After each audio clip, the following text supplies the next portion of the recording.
There's a problem with story structures. If you've ever written a narrative story, you've probably come across one. The 3-act structure, the Save the Cat beat sheet, the story circle, Freitag's pyramid, the hero's journey. They come in all shapes and levels of complexity. Some date back centuries, some are modern inventions. Story structures can be quite helpful. I often use them to plan my books before I start writing and guide the plot as I'm writing. But there's a hidden danger to using story structures. In this video, I'll show you what that is, how you can avoid it, and the best way I've found to use story structures. But first, the problem.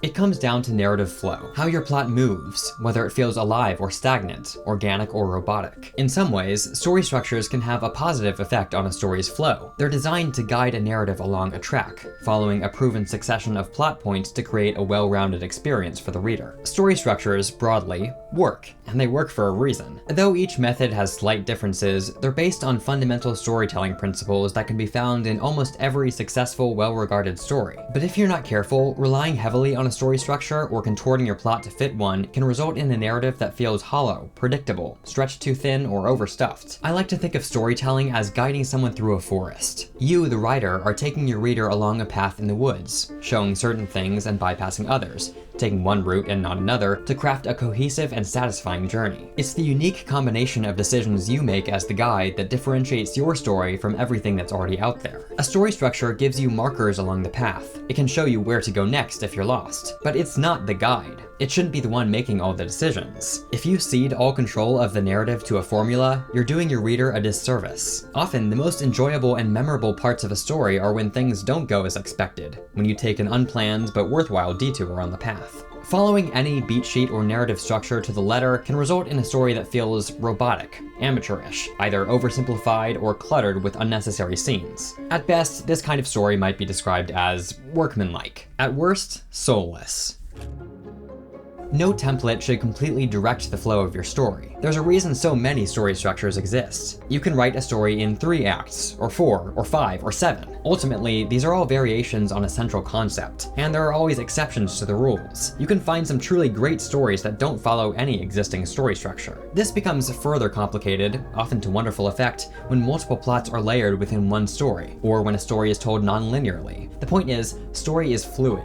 It always has been. You can find a vast array of story structures from different regions and eras, reflecting the ideals of the cultures that created them. You can find stories that break the mold, whether successfully or unsuccessfully, to rebel against the status quo. Story structure can be quite useful, but it should be used as a tool, not imposed as an unquestionable set of rules. If conventional story structure tells you to take your story one place, but your instincts tell you to go in the opposite direction, don't immediately contort your story to fit the mold. Give your story the freedom to be unique. In my experience, a story never follows the plan exactly. Things you expected to fit just don't work. New scenes, characters, or even entire subplots emerge from the ether while writing. If you're dedicated to never straying from your outline, these organically arising elements appear out of place. You might be tempted to remove them, like pulling weeds from a painstakingly planned garden you're planting. But these unexpected ideas might just be the best parts of your story. My favorite chapter I've ever written wasn't part of the book's outline. At first glance, it might seem structurally irrelevant, but it taps into something that a plot-centric structure might overlook: the emotional core of the story. If you feel like your story should slow down for a moment when your story structure tells you to speed up, listen to yourself. Maybe it won't work. Maybe it'll be an unneeded moment, but maybe it's what your specific story needs. Maybe that unplanned detour will be the most true and resonant moment in the plot. Or maybe not. Maybe it'll be a complete waste of time. But you can always delete it. That's what editing's for. Just remember that no story structure or writing methodology is one size fits all. So, what are we to do?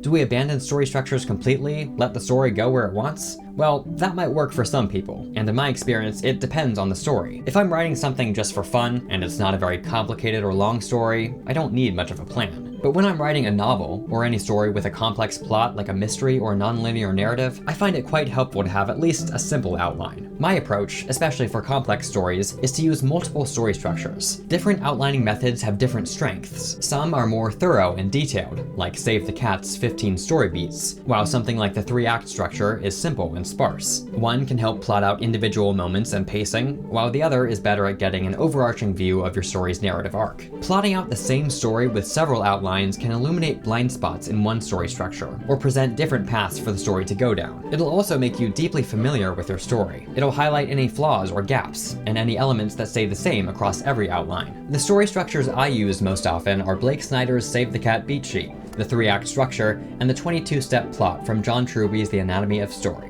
This is just my method, and it may change. Whenever I hear about a new story structure that interests me, I try it out. And maybe it feels too detailed and rigid, but maybe there's a specific beat that I want to incorporate into my outline. You can take bits and pieces from various sources to develop your own approach. In all likelihood, even if you found something you think works perfectly, your process will evolve. The best writers are always learning. Reevaluate your writing process from time to time and see what's still working and what no longer helps. I've gone through phases over the course of my life as a writer. Sometimes I resisted outlining at all. Sometimes I used only the simplest of outlines. Sometimes I outlined everything down to the scene. There is no right way to write a book. There's just your way. And that way will naturally evolve as you gain more experience. At a certain point, you might not feel the need to outline at all. Story structure can start to feel like an instinct, something that naturally emerges as you write.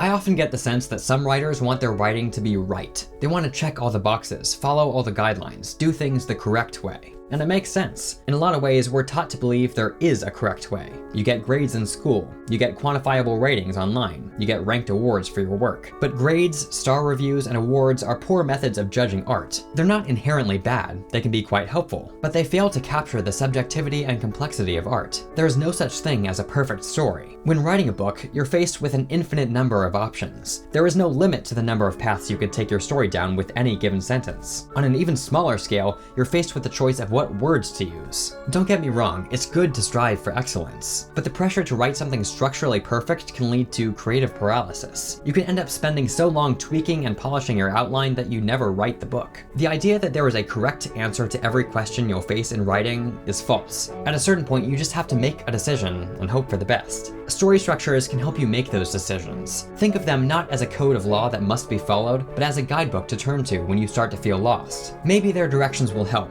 or maybe you're more confident finding the trail yourself. It's your story.